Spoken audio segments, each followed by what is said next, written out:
Donc, il s'agit de la présentation de Samuel Moudourou et de Joël Fa qui vont nous expliquer comment faciliter le handover designer développeur avec Flutter et Figma. Ils parleront principalement des approches et des outils pratiques à utiliser. Donc, en ligne, nous avons Samuel. Bonjour, Samuel. Bonjour tout le monde, vous m'entendez très bien? Oui, on vous entend. Bienvenue au DFS.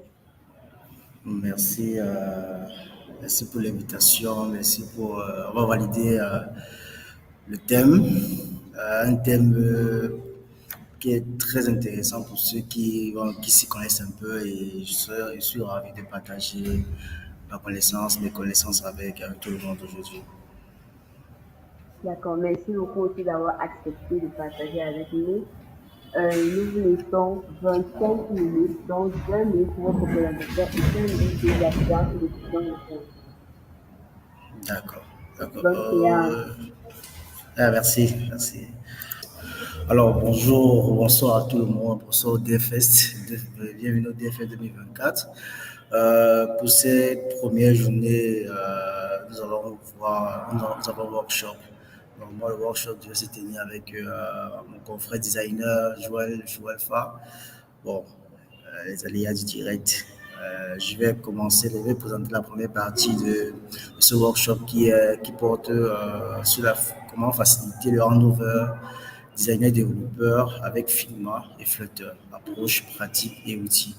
Alors, avant de présenter le thème, je vais prendre 2 ou 3 minutes pour me présenter. Alors, bonjour, bonsoir encore. Moi, c'est Samuel Moudourou. Je suis product designer à Kairos Analytics. Kairos Analytics ici à Yaoundé. Kairos Analytics, pour vous présenter quelques mots, c'est une entreprise qui est experte dans la data.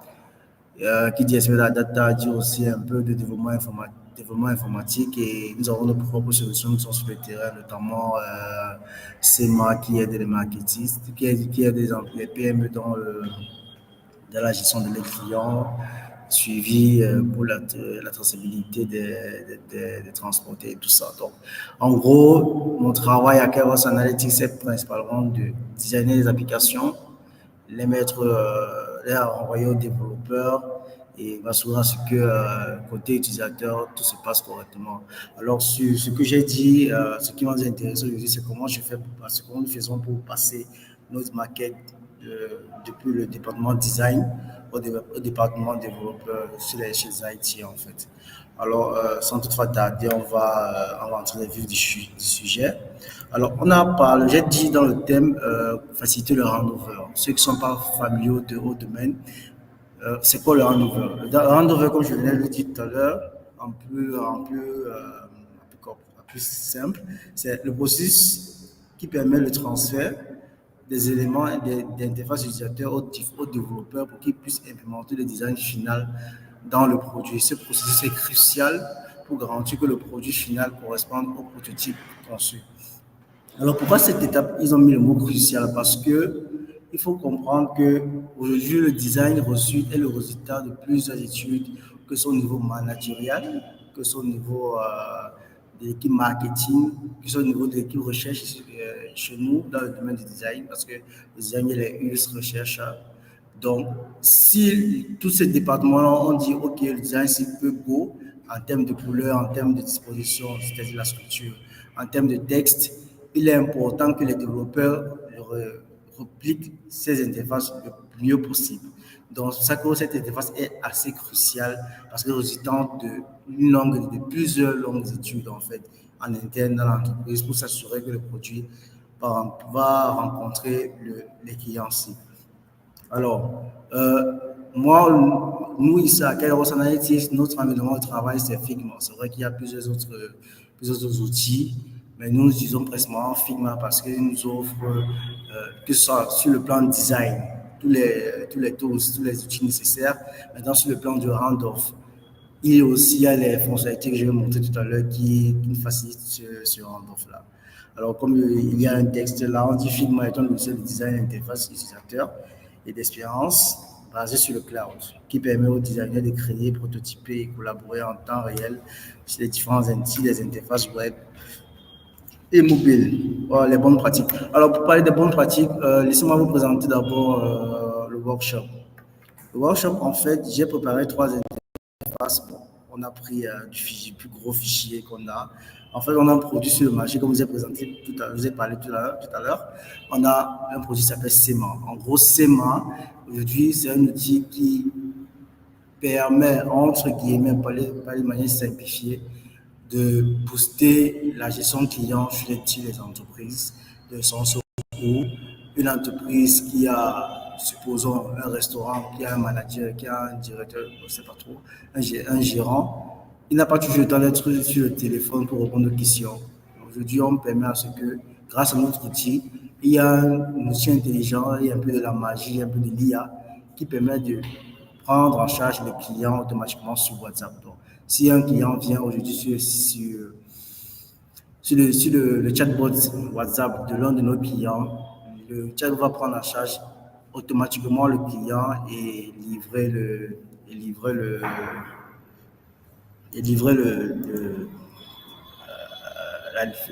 client. Sorry, désolé, j'avais un message là. Sorry. Alors, nous avons déjà préparé 3 interfaces.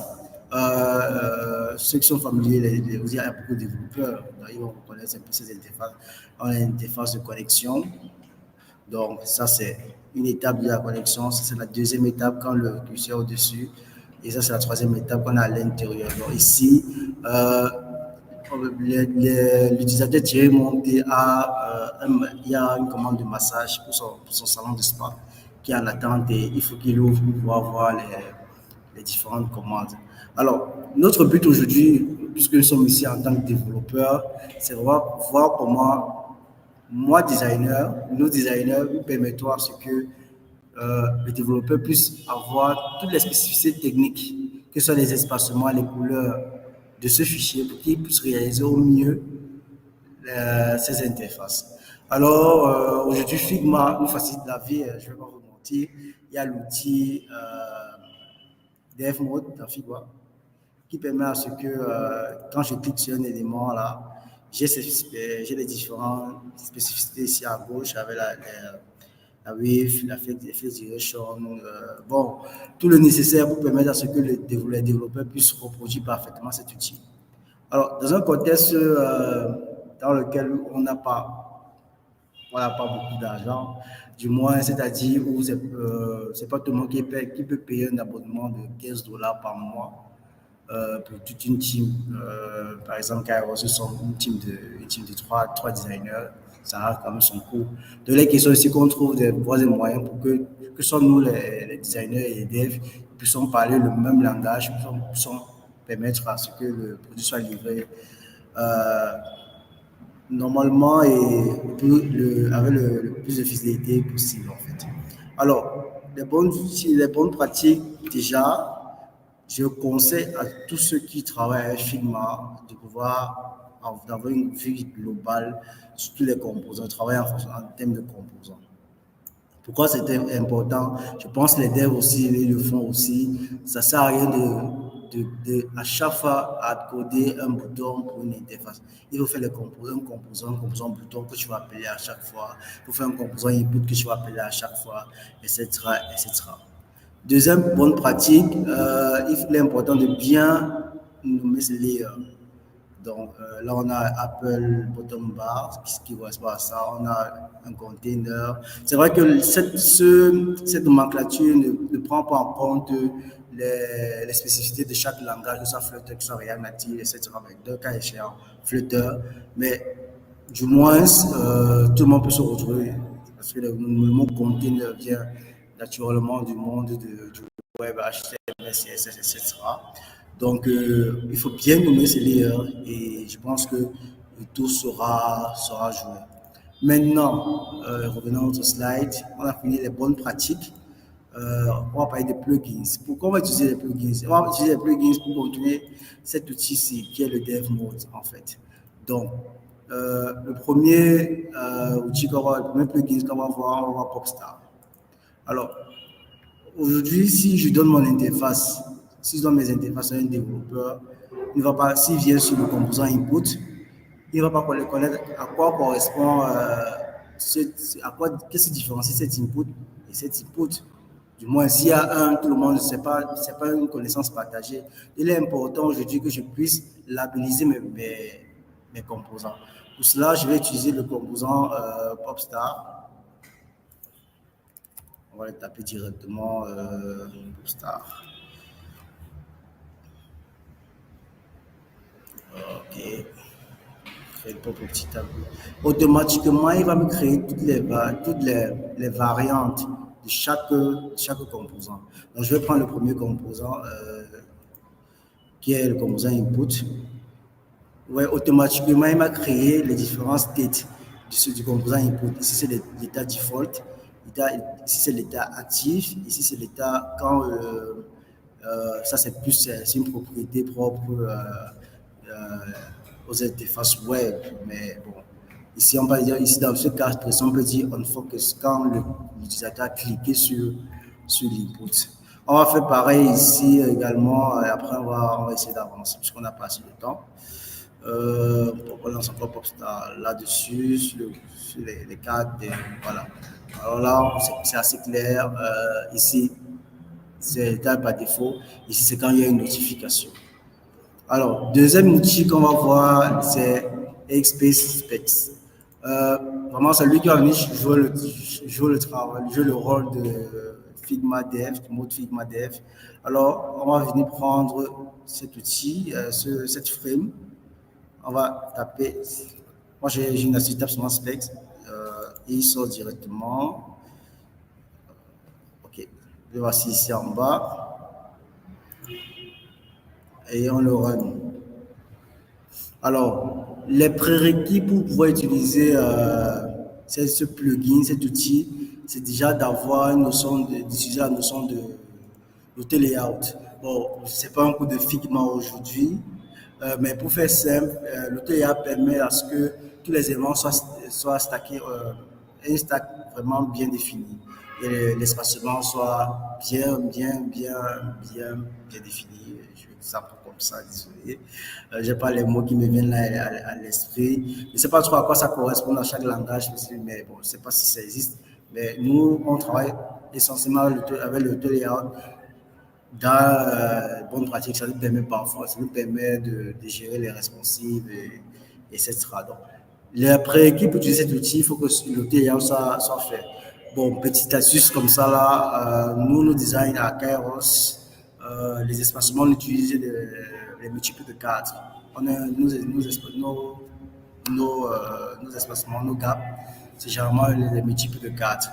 Donc, pour faire vite, on va tester avec ce cas-ci. Donc, supposons que je veux que les développeurs puissent reproduire ça parfaitement. C'est vrai qu'il y a une notion de responsive après, mais déjà, qu'il ait les dimensions de base, je vais ajouter l'option alignment, direction, etc. Et je vais cliquer sur Run pour voir ce qu'il va me proposer. En passant quelques secondes. OK. On voit qu'il nous a proposé quelque chose ici de fabuleux. Bon, laissez-moi, pour que vous puissiez bien lire, laissez-moi changer la couleur de ces différents éléments-ci. Une seconde. Voilà. On va changer ça, on va mettre le noir. Ouais, je pense que là, vous pouvez mieux le voir. Donc, c'est ce gros élément-ci qui sera reproduit ici, mais on va dire entre guillemets, qui sera désossé. Donc, l'outil va venir labelliser chaque élément de notre stack et il va venir donner les spécificités, les petits détails ici à côté, les titres, les couleurs de texte, les propriétés d'alignement, la police utilisée, tout élément. Hein.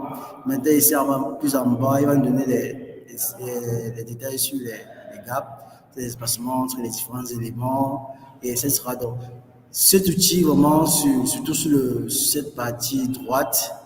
J'espère que je ne vais pas trop vite et que j'arrive à suivre. Je n'ai pas dans les yeux le chat YouTube. Mais ce que je disais, c'est que cette partie de droite de l'interface de l'utilisateur, c'est une mine d'or pour les développeurs, pour s'assurer que les développeurs puissent vraiment se rapprocher au maximum de ce qu'on veut, nous les designers. On va faire un deuxième essai, avec cet élément-ci, la carte ici. On va un peu voir ce qu'il dit. Donc, si je suis développeur et que je veux reproduire cette carte-ci, je clique sur Run. Et l'outil est gratuit, je n'ai pas un accès payant ou un truc. L'outil est gratuit, accessible à tout le monde et je vais l'utiliser. Alors, qu'est-ce que nous a mis pareil, il peut changer un peu là, mais bon, vous voyez déjà. Voilà, nous avons mis notification state, profile, user time qui correspond à quoi? Il a dit le 3. Bon, le 3, il s'est trompé. Hein. Soit c'est moi qui me disais qu'il n'était pas bon. C'est le user time, c'est plutôt le 5. Bon, time, supposons. Ok, c'est les aléas du direct. Donc, en bas, comme je disais, il donne des espacements sur toute la carte, en fait. Entre les deux éléments aussi, entre tous les éléments, en fait. Donc, comme je le disais, c'est un outil c'est une mine d'or, en fait. C'est une mine d'or. Le dernier outil, c'est Arrow Auto. Pourquoi moi j'utilise cet outil? J'utilise cet outil parce que je donne cette interface à mon développeur. Il ne sait pas forcément quelle interface suit l'autre. Donc aujourd'hui, il est important pour moi de vraiment proposer un flow, le flow tel que l'équipe l'a pensé au développeur pour qu'il puisse reproduire ça, pour qu'il sache que, ok, dès qu'on clique ici, ça part là, dès qu'on clique ici, ça part là. Pour que les interactions, la communication orale, bien qu'essentielle dans une startup, soit un peu limitée parce que si on passe 5 heures sur 10 à communiquer, à essayer d'expliquer un design, la productivité est fortement impactée. Donc, moi, en bas, je vais directement je vais dupliquer mes frames-ci. Alors, qu'est-ce que j'ai prévu? J'ai prévu que dès qu'on clique, sur cet élément, sur cet input email adresse, il y a un état de focus qui va s'appliquer ici. Et si tout est OK, je suis bien ce que je dis, parce que c'est de l'algorithme là, parce que même en design, il y a un peu de l'algorithmique. Si tout est OK et que je clique sur créer mon compte, ça m'amène là. Souvent, c'est ça ce qu'on veut faire. Alors, comment je vais faire cela? Je vais utiliser l'outil qu'on appelle Arrow Auto. Mais déjà, pour utiliser ça, j'ai besoin de mes trois éléments. Je vais vous expliquer pourquoi. Alors, pourquoi j'ai besoin de ces trois éléments? Si vous voyez bien, chacun porte un nom assez explicite. Alors, start flow, c'est ce ticket-ci qui va déterminer le début du flow. Ici, on a les conditions, je pense, ça parle à plus d'un. Ici, on a les informations, la bulle d'infos. Vous pouvez dire, peut-être passer une spécificité au développeur comme quoi, ici, si l'utilisateur ne clique pas là, ne l'envoie pas directement un message erreur, donne-lui d'abord une tips avant de. C'est vrai qu'il y a les interfaces, tout ça, mais il est important de ici des petites notes comme ça qui vont aider les développeurs qui vont travailler sur son interface.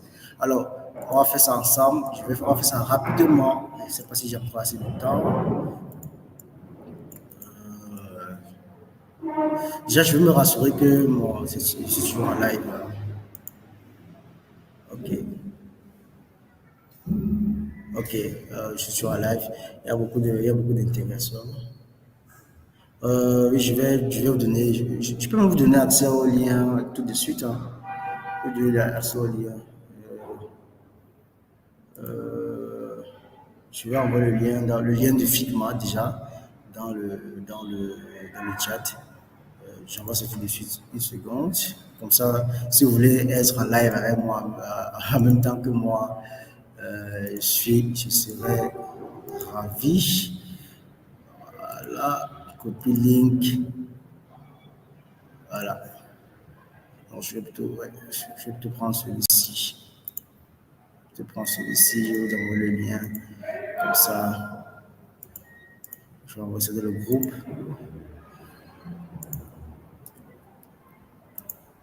On va vous partager ça dans le live tout à l'heure. Dans les chats, pardon. Live.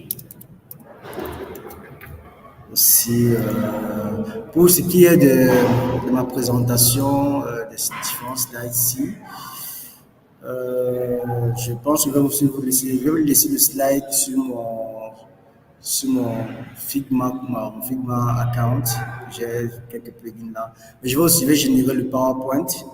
Donc, je vais générer le PowerPoint, vous aurez tout ça là. Donc, ne vous inquiétez pas, je vous envoie ça. Donc, Start Flow, je commence là directement. Hein. Ouais, on commence directement. On a dit quoi? On a dit quel outil? Auto, ok. Qu'est-ce que j'ai écrit? Bon, il m'a dit ça, mais c'est Arrow. Et on me propose directement parce que c'est un outil qu'on utilise beaucoup aussi en entreprise. Ok, moi je pouvais prendre la couleur jaune pour que ça se voit très bien. Un bon jaune bien vif. Ok. La suite c'est quoi? Et comment l'outil fonctionne? On prend deux éléments. Un élément, deuxième élément. C'est-à-dire que l'élément de départ et l'élément d'arrivée, dès qu'on appuie sur Link, il va en fait nous faire une flèche là pour relier les différents éléments. Quelque chose de fabuleux. Si je déplace l'élément, il va se déplacer la flèche va se déplacer automatiquement. On n'a plus grand chose à faire là. Alors, on a dit quoi par la suite? C'est quand on clique sur cet élément, l'email-ci, que ça nous ouvre, que ça devienne à cet état-ci. Donc, on va se choisir là, simplement. Et c'est fait. Et il va diminuer un peu le truc. Alors, ici, qu'est-ce qu'on va dire? On a dit tout à l'heure que si, après avoir rempli ces informations-là, et que c'est OK, il ouvre ça. Si c'est pas OK, on va peut-être faire une interface ensemble. On va faire une interface ensemble où, après on va ressembler à l'interface quand c'est pas OK, par exemple. Donc, on va prendre notre condition là. On va dire is OK. On va seulement mettre notre. OK. Donc, on va choisir le bouton. On link là. Et si c'est OK, il ouvre ici. Et si c'est pas OK, qu'est-ce qui va se passer? Bon, tout simplement, on va dupliquer cet élément-ci. Allô? Allô? Oui, excusez-moi de vous interrompre. Oui, juste pour vous rappeler que il vous reste plus que la page de questions et 5 minutes. Donc, essayez de conclure rapidement afin qu'on lance la Oh, séance. d'accord, je finis ça rapidement alors. Alors ici, bon, on va faire rapidement comme il ne reste plus de temps. Il ne reste plus de temps, on va faire comment? Alors on va faire rapidement là. Cet élément, on va mettre ça en. Je vais montrer l'exercice ici en live. On va mettre cet élément en rouge. En rouge, comme c'est l'intérieur, on va mettre 5%. Disons 10%, on est assez généreux. On met 10%. Les bordures, on met en rouge. On met en rouge bien rouge vif. Pour dire que c'est pas OK. Ouais, je pense que c'est bon. Donc, en gros, c'est un peu ça. Donc, le développeur qui va venir sur notre interface, il va voir, il va retrouver ce fichier assez bien organisé avec tous les éléments et je pense que, bon, je pense, on a la preuve en interne ici en boîte que tout cela contribue à faciliter, à optimiser le handover designer développeur. Donc, pour la deuxième partie, ce sera le grand joueur Froid qui va prendre le relais. Et pour ça, bon, disons qu'il va programmer parce qu'actuellement, il est en train de préparer la journée de demain qui sera fabuleuse. Ce sera très fabuleuse. Rendez-vous demain et tout. Bon, j'ai quelques questions de chat là. Je ne sais pas si Madame Domou va essayer de choisir des questions pour moi ou bien seulement de choisir. Je ne sais pas trop. Si vous pouvez poser des questions, tout ça. On peut enfin avoir la liste des plugins. Oui, je crois que Tech Community vient d'avoir la liste des plugins dans le chat là. Ok. Ok. Je vais un peu remonter. lien.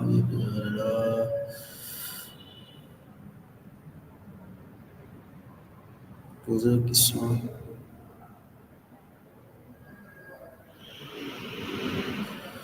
Le workshop de génial, non, ok, ça c'est pour moi. Bon, je pense qu'il n'y a pas assez de questions. Hein. Bon, je vais terminer alors la présentation. Je vous amener directement les éléments essentiels. Bon, je vais vous dire merci. Hein. Je vais dire merci à tout le monde. Merci au GDG, à Oudé. Merci à vous qui êtes là, ceux qui connectés sur YouTube. C'est pas facile avec les problèmes de connexion.